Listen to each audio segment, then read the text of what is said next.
ഈശോയിൽ പ്രിയ സഹോദരി സഹോദരന്മാരെ, ഇന്ന് ആഗോള കത്തോലിക്ക സഭ നമ്മുടെ കർത്താവ് മിശിഹായുടെ രൂപാന്തരീകരണ തിരുനാൾ ആഘോഷിക്കുകയാണ്. പ്രിയമുള്ളവരെ, ഈ രൂപാന്തരീകരണ തിരുനാൾ ആഘോഷിക്കുമ്പോൾ നമുക്കറിയാം, ഈശോ തൻ്റെ പ്രിയപ്പെട്ട ശിഷ്യന്മാരെ കൂട്ടിക്കൊണ്ട് മലമുകളിലേക്ക് യാത്രയാവുകയും അവിടെ വെച്ച് തൻ്റെ മഹത്വം തൻ്റെ പ്രിയപ്പെട്ട ശിഷ്യന്മാർക്ക് മോശയുടെയും ഏലിയായുടെയും സാന്നിധ്യത്തിൽ വെളിപ്പെടുത്തി കൊടുക്കുന്ന ഒരു സംഭവമാണ് നാം ഇന്ന് ആചരിക്കുന്നത്. ഇന്ന് ഈ തിരുനാൾ ആഘോഷിക്കുമ്പോൾ നമ്മുടെ ജീവിതത്തിലേക്ക് നാം എത്രത്തോളം മാറ്റങ്ങൾ വരുത്തണമെന്നും അതുമൂലം ഈശോയിലേക്ക് രൂപാന്തരപ്പെടണമെന്നും നാം ഇന്ന് ചിന്തിക്കാനായിട്ട് പോവുകയാണ്. ഇന്നത്തെ ഈ സുവിശേഷത്തിലൂടെ കടന്നു പോകുമ്പോൾ ഏറ്റവും പ്രധാനമായിട്ടും എൻ്റെ മനസ്സിലേക്ക് കടന്നു വന്ന ഒരു പ്രധാനപ്പെട്ട ചിന്ത, ഈശോ ഈ ശിഷ്യന്മാരെ കൂട്ടിക്കൊണ്ടു പോകുന്നത് ഒരു മലമുകളിലേക്കാണ്. പ്രിയമുള്ളവരെ, നമ്മുടെയൊക്കെ ജീവിതത്തിൽ നമുക്കറിയാം, നമ്മളൊരു സാധാരണ പ്രസംഗം പറയാനോ അല്ലെങ്കിൽ സാധാരണ എല്ലാവരെയും ഒരുമിച്ച് കൂട്ടാനോ ഒക്കെ ഉപയോഗിക്കുന്ന ഒരു സ്ഥലം എന്ന് പറയുന്നത് താഴ്വാരങ്ങൾ അല്ലെങ്കിൽ നിരപ്പായ സ്ഥലങ്ങളൊക്കെയാണ്. പക്ഷേ ഈശോ ഈ ശിഷ്യന്മാരെ കൂട്ടിക്കൊണ്ടു പോകുന്നത് ഒരു മലമുകളിലേക്കാണ്.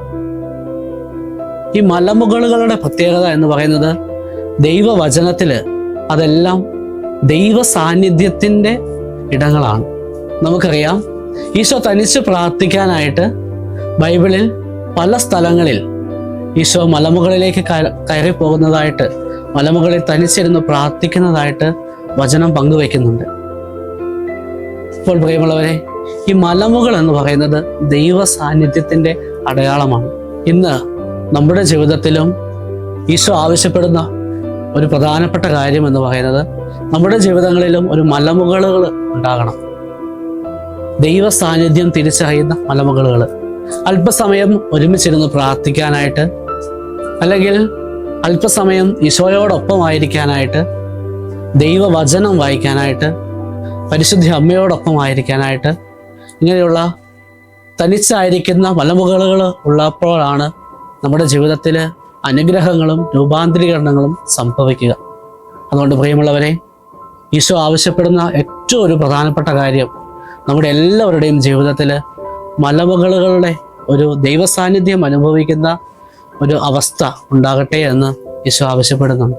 ഇനി രണ്ടാമതായിട്ട് പ്രിയമുള്ളവരെ, ഇവിടെ നമുക്ക് കാണാനായിട്ട് സാധിക്കുന്ന ഒരു പ്രധാനപ്പെട്ട കാര്യം, ഈശോയുടെ രൂപാന്തരീകരണം എന്ന് പറയുന്നത് അത് ഈശോയിൽ ഒരു പ്രഭാവലയം സൃഷ്ടിക്കപ്പെടുകയും ഈശോയിൽ ഒരു ധവള വസ്ത്രധാരിയായിട്ട് ഈശോ മാറുകയും ചെയ്യുന്നെങ്കിലും ഈ രൂപാന്തരീകരണം ഏറ്റവും കൂടുതൽ അനുഭവിക്കുന്നത് കൂടെ ഉണ്ടായിരുന്ന ശിഷ്യന്മാരാണ്. സുവിശേഷത്തിൽ നമുക്ക് വായിക്കാനായിട്ട് സാധിക്കും, പത്രോസ്ലീഹ അവിടെ പറയുന്നുണ്ട്, കർത്താവെ, ഇവിടെ ആയിരിക്കുന്നത് നല്ലതാണ് എന്ന് പത്രോസ്ലീഹ പറയുന്നുണ്ട്. പ്രിയമുള്ളവരെ, അവിടെ രൂപാന്തരീകരണം സംഭവിച്ചത് ഈശോയുടെ ഭാവവ്യത്യാസങ്ങളിലല്ല, മറിച്ച് ശിഷ്യന്മാരുടെ ഹൃദയഭാവത്തിലായിരുന്നു. ഇതുപോലെയാണ് നമ്മുടെ ജീവിതത്തിലും നമുക്ക് ആവശ്യമായത്. ഇതുപോലെയാണ് നമ്മുടെ ജീവിതത്തിലും രൂപാന്തരീകരണങ്ങൾ നടക്കേണ്ടത്. നമ്മുടെ ജീവിതത്തിൽ നമ്മുടെ എക്സ്റ്റേണൽ ആയിട്ടുള്ള പുറമോടികളിലല്ല ഭാവവ്യത്യാസങ്ങൾ ഉണ്ടാകേണ്ടത്, മറിച്ച് നമ്മുടെ ജീവിതത്തിൽ നമ്മുടെ ആന്തരികമായ ഹൃദയഭാവങ്ങളിൽ, മനോഭാവങ്ങളിലാണ് നമുക്ക് മാറ്റങ്ങൾ വരേണ്ടത്. ചിലപ്പോൾ അമിതമായി ദേഷ്യപ്പെടുന്ന ഒരു വ്യക്തിയുടെ ജീവിതത്തിൽ ആ വ്യക്തി തൻ്റെ ദേഷ്യം മാറ്റി സ്വയം മറ്റുള്ളവർക്ക് വിധേയപ്പെട്ട് ജീവിക്കുമ്പോഴാണ്, അല്ലെങ്കിൽ സ്വയം എളിമപ്പെടുന്ന അവസരങ്ങളിലാണ് ആ മനുഷ്യൻ്റെ ഉള്ളിൽ രൂപാന്തരീകരണം സംഭവിക്കുന്നത്. മറിച്ച് അദ്ദേഹം ദേഷ്യപ്പെടാതിരിക്കുന്ന അവസരങ്ങളിൽ കടിച്ചു പിടിച്ചത് കൊണ്ടോ അല്ലെങ്കിൽ സ്വയം മാറി നിന്നതുകൊണ്ടോ അദ്ദേഹത്തിൻ്റെ ഉള്ളിൽ അദ്ദേഹത്തിൻ്റെ ഉള്ളിൽ രൂപാന്തരീകരണം സംഭവിക്കില്ല. അതുകൊണ്ട് പ്രിയമുള്ളവരെ, നമ്മൾ ചിന്തിക്കേണ്ട ഏറ്റവും പ്രധാനപ്പെട്ട കാര്യം നമ്മുടെ മനോഭാവങ്ങളിൽ രൂപാന്തരീകരണം, ഹൃദയഭാവങ്ങളിൽ രൂപാന്തരീകരണം സംഭവിക്കുമ്പോഴാണ് നമുക്ക് ജീവിതത്തിൽ മാറ്റങ്ങളും അനുഗ്രഹങ്ങളും ഉണ്ടാവുക. ഈശോയുടെ പ്രഭാവലയം കൊണ്ട്, ഈശോയുടെ രൂപാന്തരീകരണം ദർശിച്ചത് കൊണ്ട് ശിഷ്യന്മാരുടെ ഹൃദയഭാവത്തിൽ മാറ്റം വന്നതുപോലെ ഓരോ ദിവസവും യേശുവിനെ സ്വീകരിക്കുന്ന, യേശുവിനെ കാണുന്ന ഓരോ വ്യക്തികളുടെ ജീവിതത്തിലും, അല്ലെങ്കിൽ യേശുവിന്റെ വചനം കേൾക്കുന്ന ഓരോ വ്യക്തികളുടെ ജീവിതത്തിലും അവരുടെ ഹൃദയഭാവങ്ങളിൽ, മനോഭാവങ്ങളെല്ലാം ഈശോയോട് രൂപാന്തരപ്പെടുത്തി, ഈശോയോട് അനുരൂപപ്പെടുത്തി ജീവിക്കാനായിട്ട് സാധിക്കട്ടെ എന്ന് പ്രാർത്ഥിക്കുന്നു. ഇനി മൂന്നാമതായിട്ട്, പ്രിയമുള്ളവരെ, നമ്മൾ ഈ വചനം ശ്രവിക്കുമ്പോൾ സ്വർഗീയ പിതാവിൻ്റെ ഒരു സ്വരം നമ്മൾ ശ്രവിക്കുന്നുണ്ട്. ഇവൻ എൻ്റെ പ്രിയപുത്രൻ, ഇവനെ നിങ്ങൾ ശ്രവിക്കും. അതിലെടുത്തു പറയേണ്ട ഒരു പ്രധാനപ്പെട്ട കാര്യം, സ്വർഗീയ പിതാവ് ഇവനെ നിങ്ങൾ ശ്രവിക്കുവനെന്നാണ് പറയുക. തൻ്റെ പ്രിയപുത്രന്റെ സ്വരം ശ്രവിച്ച് ജീവിക്കാനായിട്ടാണ് സ്വർഗീയ പിതാവ് നമ്മോട് ആഹ്വാനം ചെയ്യുന്നത്. നമ്മുടെ ജീവിതത്തിൽ ഈശോയുടെ സ്വരം ശ്രവിക്കേണ്ട അവസരങ്ങൾ പലതുണ്ട്. നമുക്കറിയാം, വചനത്തിലൂടെ നമ്മൾ ഈശോയുടെ സ്വരം ശ്രവിക്കുന്നുണ്ട്, സഭയുടെ പഠനങ്ങളിലൂടെ ഈശോയുടെ സ്വരം ശ്രവിക്കുന്നുണ്ട്, അതുപോലെ സഭയിലുള്ള വിവിധ വ്യക്തികളിലൂടെ ഈശോയുടെ സ്വരം നമ്മുടെ ജീവിതത്തിൽ ശ്രവിക്കുന്നുണ്ട്. പരിശുദ്ധാത്മാവിൻ്റെ പ്രചോദനത്താൽ ഈശോയുടെ സ്വരം നമ്മുടെ ജീവിതങ്ങളിൽ ഉണ്ടാകുന്നുണ്ട്. അതുകൊണ്ട് ദൈവപുത്രന്റെ സ്വരം ശ്രവിച്ച് ജീവിക്കുന്ന ഓരോ വ്യക്തികളിലും അവരുടെ ജീവിതത്തിൽ ആന്തരികമായ മാറ്റങ്ങൾ സംഭവിക്കും എന്നുള്ളത് ഏറ്റവും പ്രധാനപ്പെട്ട കാര്യമാണ്.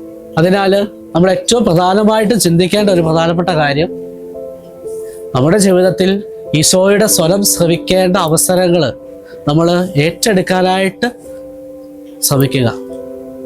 ആ ഓരോ അവസരങ്ങളെയും നമ്മൾ ഏറ്റെടുക്കുമ്പോൾ, നമ്മൾ ആ സ്വരങ്ങളെ ശ്രവിക്കുമ്പോഴാണ് നമ്മുടെ ജീവിതത്തിൽ ദൈവം പ്രവർത്തിക്കുന്നതും അതുപോലെ യേശു ക്രിസ്തു അനുരൂപനാകുന്നതും.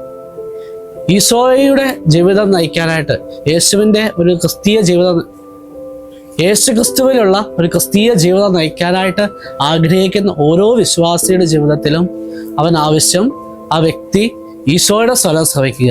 അത് ഈ പലവിധ മേഖലകളിലൂടെ നമുക്ക് സ്വരം ശ്രവിക്കാനായിട്ട് സാധിക്കുന്നു.